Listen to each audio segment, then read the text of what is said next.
Is December 17th, 2021. My name is JT and I'm about to interview Jamaal Raheem on the topic of gun violence.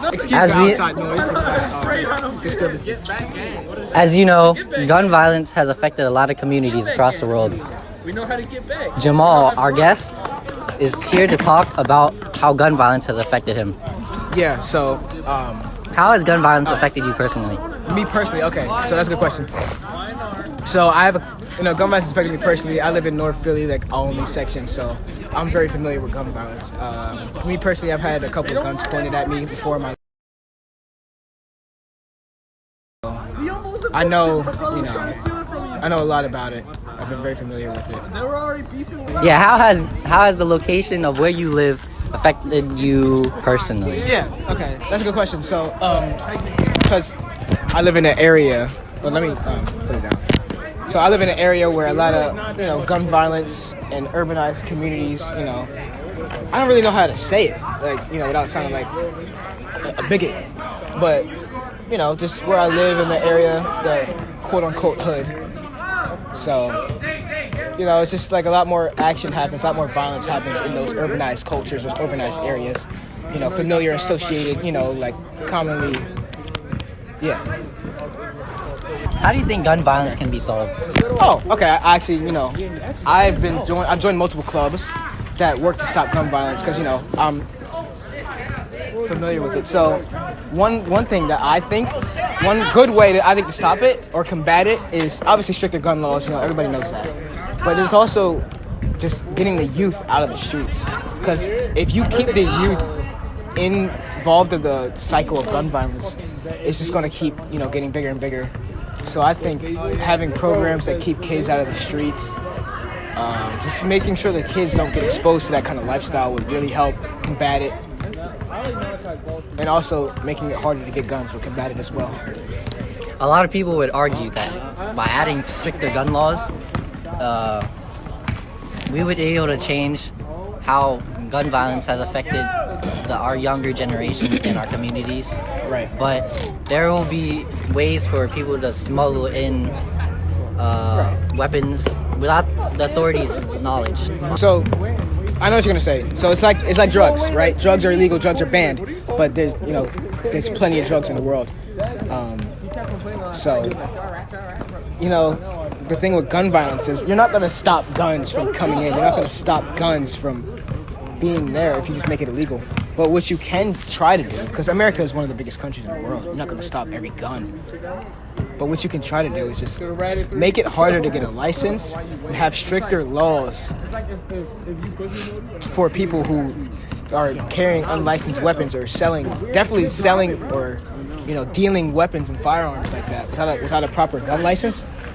Definitely have stricter laws regarding that to kind of, prevent, the idea of doing it. Just make it harder for them. Lots of big organizations like Ceasefire PA have argued that it's really hard to change the actual gun laws itself because of our amendment that states we can bear arms. So is there a way that we can go around the actual guns itself as a problem? Yeah, so I believe Second Amendment is the right to bear arms, and that's in the Constitution. There's a very low chance that that's going to change. You're going to have the right to bear arms. So there is definitely ways to go around it constitutionally, such as, gun licenses, like having a gun license. So like I was referring to earlier, having stricter gun licenses requirements and having better background checks for people who look to carry guns would give you the right to bear arms while also making it harder for criminals and malicious people to get those weapons. Another question I'd like to ask you is there anything our police officers can do to change the gun violence in Philadelphia itself? Well, specifically for Philadelphia, the chief of police and everybody, they've been working hard on doing it. I think the only thing that, I can actually do, the only thing I can think of right now is block patrol. You know, when it gets to that time, demon time at night, the cops can just patrol the blocks. But a lot of people don't like that. They think it's racially profiling. That was not a tribal, but they think it's racially profiling. So there's going to be issues with that. But the only thing I can think of right now is just block patrolling. You know, making sure that, like, for police, that's all they can do.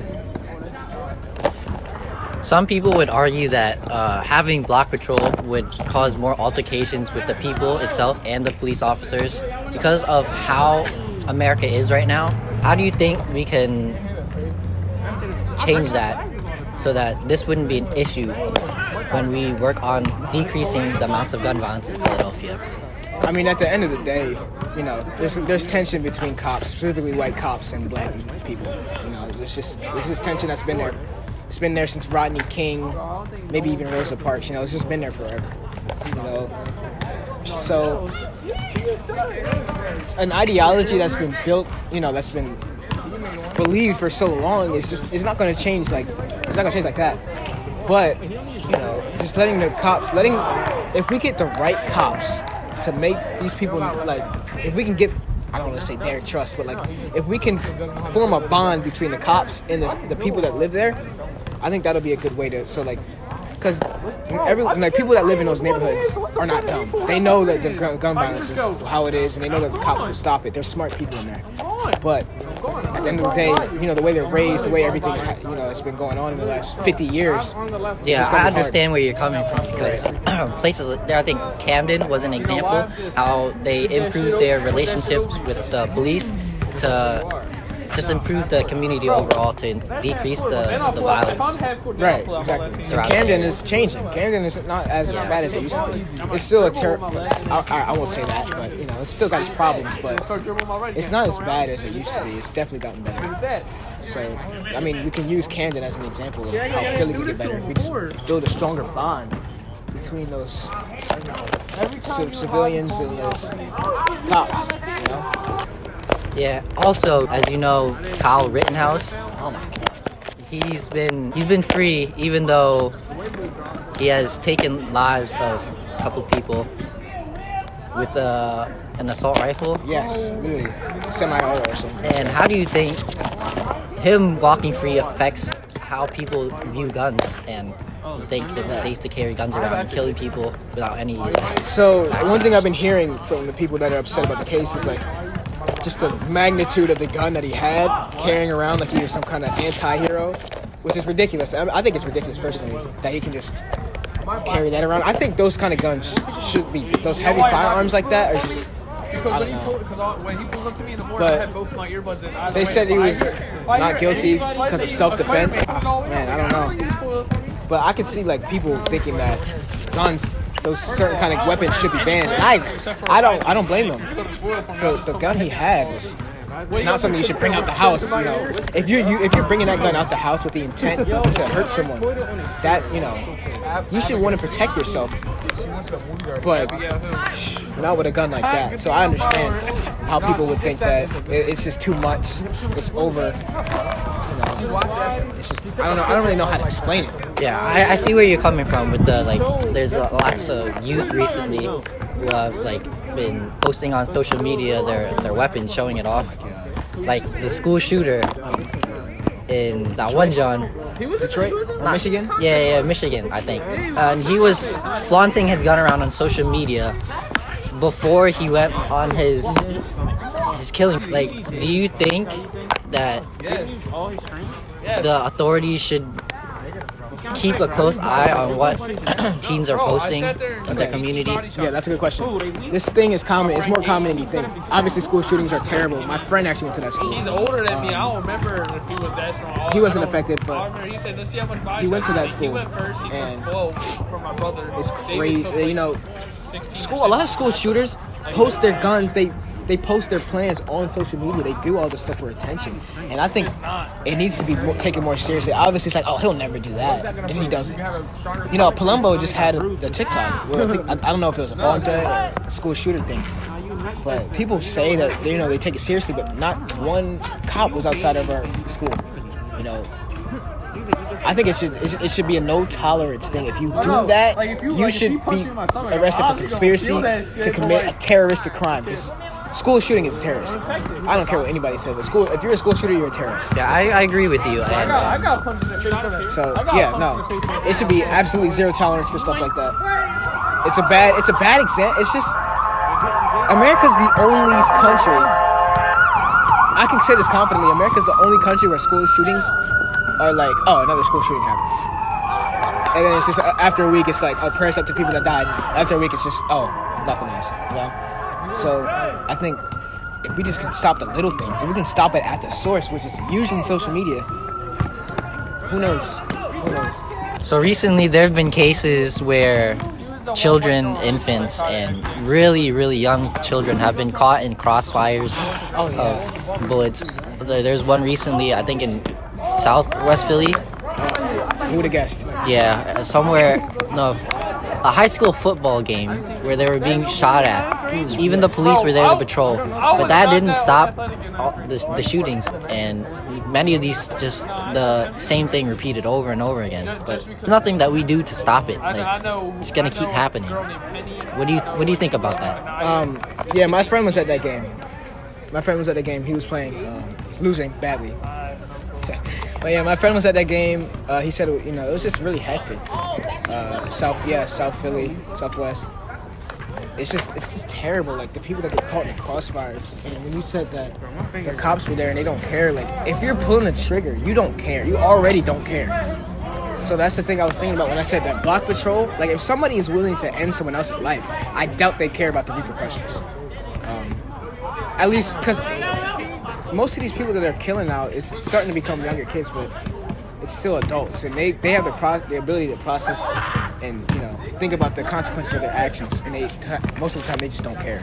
So what I think about it is I just think it's just terrible getting caught in the crossfire. Like, it could be me, it could be you, it could be anyone. Nobody's safe, and if you're already going to end someone else's life, maybe it's a retaliation for, gang retaliation, and then someone else gets affected. It's really bad. And, I mean, it's like, what can you do to stop it? Gun violence is something that, it's just a cycle. Because now the person that died, their people are going to try to get back. Exactly. Like, if this were to happen to you, do you think that you yourself should carry a gun? How do you feel about carrying a gun? Like, have you ever thought about it? Yeah, no, sure. I think I am going to carry a gun. If I stay in Philly, I probably will carry a gun. Like, I'm not a gangster or anything, but I just got to protect myself. A lot of people, they robbing people, they just think, because a lot of gangs in Philly now. So gang initiations, oh, jump that guy, oh, beat this guy up, So I do want to carry. I'm not going to be flaunting it, or I'll be responsible with it. I'm not like that. I just think. Tell me how it's 1 o'clock. Yeah. Tell me how it's 1 I absolutely will carry it. It's just weird because I was just talking about how, we need to ban guns, and here I am talking about, oh yeah, I absolutely will carry a gun. But the thing is, if guns do get banned, obviously I'm not gonna carry. But I just want to, I don't want it to seem like what's the word I'm looking for? I forget, like double standard or whatever. Thank you, Jamaal Raheem, for this interview. Jamaal Abdul Raheem. I appreciate it. Is there anything else you would like to say? Go Eagles.